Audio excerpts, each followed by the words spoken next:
ఇంట్లో రోజూ దీపం పెట్టేటప్పుడు ఖచ్చితంగా పాటించాల్సిన నియమాలు. దీపారాధన చేయడానికి ప్రతిరోజూ తలస్నానం చేయక్కర్లేదు.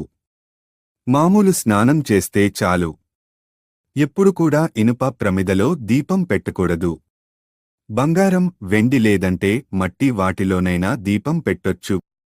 దీపపు ప్రమిదని ఎప్పుడు కూడా నేలమీద పెట్టకూడదు. అప్పుడు దీపాన్ని అగౌరవపరిచినట్లు అవుతుంది.